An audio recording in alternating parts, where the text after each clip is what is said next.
সামনে একটা হলো মসজিদ আছে। এই গ্রামটা অনেক সুন্দর, এখানে মোটামুটি 6-7টা ফ্যামিলি থাকে।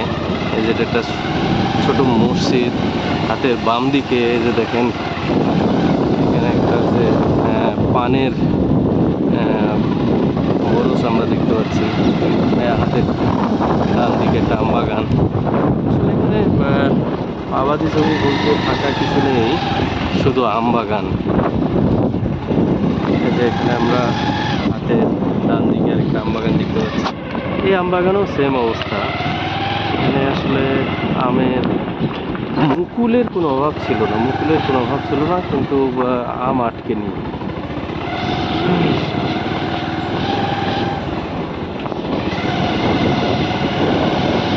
আমরা যদি সামনের আম বাগানগুলো একটু আপনাদের দেখাই তাহলে বুঝবেন।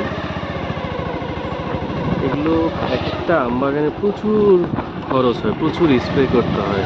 একটা কৃষক প্রতি 8 দিন অন্তর অন্তর স্প্রে করে, কিন্তু সে অনুযায়ী গাছে কোনো আমই নেই। যে হাতের ডান সাইডে আপনারা দেখতে পাচ্ছেন, এটা হলো বাড়ি ফোরের একটা আম বাগান। এটাতে খুব একটা আম নাই।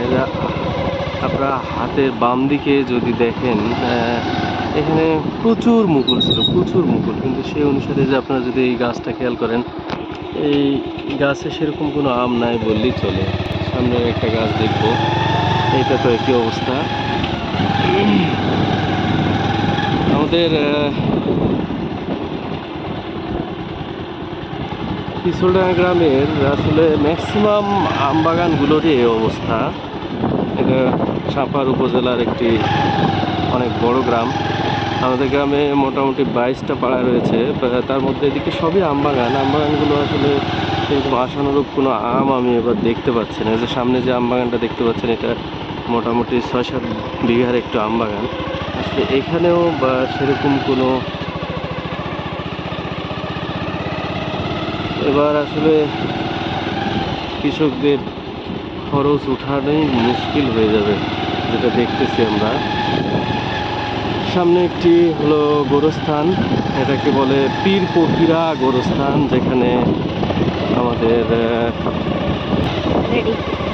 এটা হলো আমাদের একটা গোরস্থান, গ্রামের গোরস্থান আপনারা দেখতে পাচ্ছেন।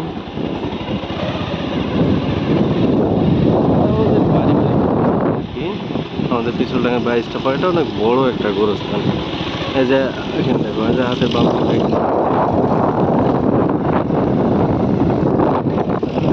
সবাই আশায় আছে যে মানে প্রত্যেকটা মুকুলের মাথায় এখনো কিছু ছোট ছোট মটর দানার মতো দু একটা দেখা যাচ্ছে।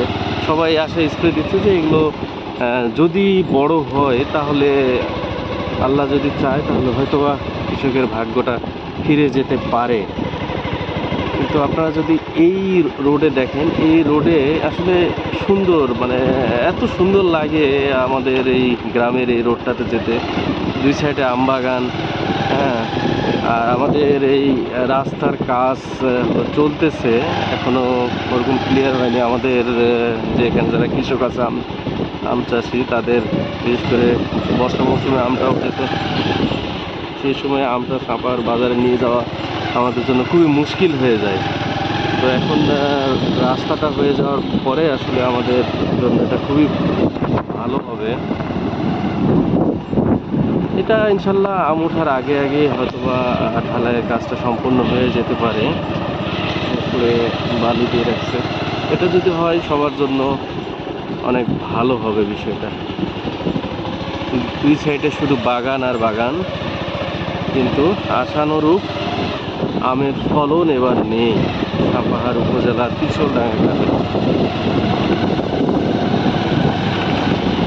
যতদূর চোখ যায় শুধু বাগান আর বাগান, বাগান আর বাগান।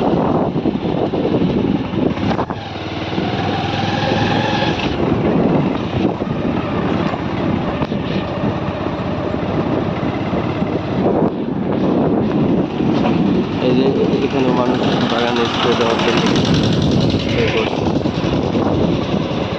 আমাদের এলাকার মানুষজন আম বাগানের পিছনে প্রচুর পরিশ্রম করে, প্রচুর পরিশ্রম। সে অনুযায়ী কোনো আশানুরূপ ফল হয়েছে বলে আমার মনে হয় না। আসলে একটা বাগান, অনেকে যারা নিজের জমিতে বাগান করেছে তাদের তো আসলে বিষ খরচের যেটা টাকা সেটাও তো উঠবে না বলে মনে হয়।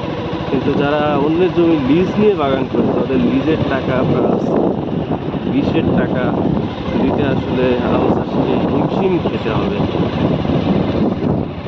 এই যে বাম সাইড বাগানটা বারিকপুর বাগান, এখানে আবার মোটামুটি আলহামদুলিল্লাহ ভালো একটা আমের ফলন আমি দেখতে পাচ্ছি। বারিকপুরের রেজাল্ট অনেক ভালো। বারিকপুরের রেজাল্ট, এই যে সামনে আবার একটা রুপালি বাগান, এটাতে যেরকম সামনে আমাদের ইচড়ডাঙ্গা নুরানি হাফেজিয়া মাদ্রাসা, কি সুন্দর আমাদের গ্রামটা, আপনারা দেখলে সেটা।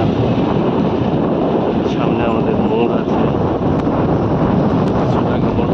ধন্যবাদ, সবাই ভালো থাকবেন। আজকে এই পর্যন্তই।